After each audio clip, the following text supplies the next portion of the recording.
Today, I'll show you how to add Grammarly to PowerPoint. If you're aiming to enhance your presentations with polished and error-free content, integrating Grammarly into PowerPoint can be a game changer.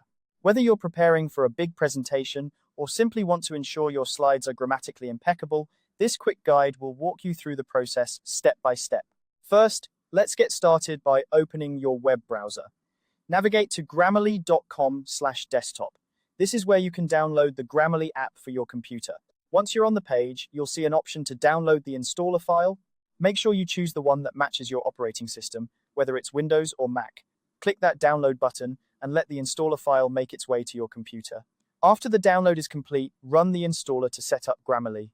Follow the on-screen instructions to complete the installation process.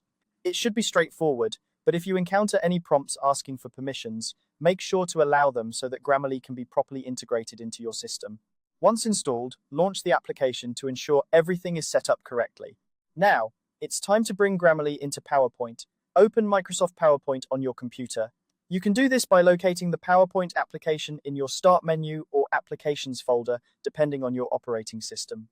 Once PowerPoint is open, go ahead and open any presentation you have.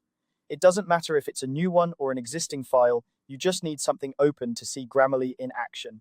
With your presentation open, click into any text box, title placeholder, or presentation note field.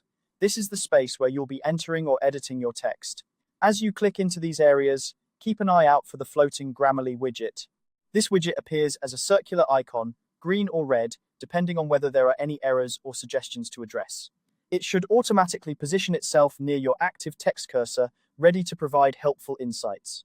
The Grammarly widget is designed to be intuitive and user-friendly. If it's green, that means your text is in great shape. If it's red, click on the icon to see Grammarly's suggestions. It could be as simple as a spelling mistake or a more complex grammatical suggestion. You can then choose to accept or dismiss each suggestion according to your preference or style. And there you have it.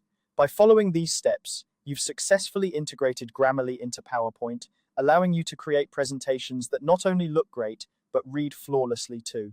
Remember, Grammarly is continuously updating its algorithms, so you're always getting the most current advice for your writing.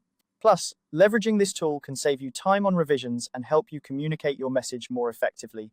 Thank you for watching, and I hope this tutorial has been helpful. Feel free to explore other features Grammarly offers and how they can assist in enhancing your other Microsoft Office applications. If you found this video useful, make sure to like and subscribe for more tutorials and tech tips. Happy presenting!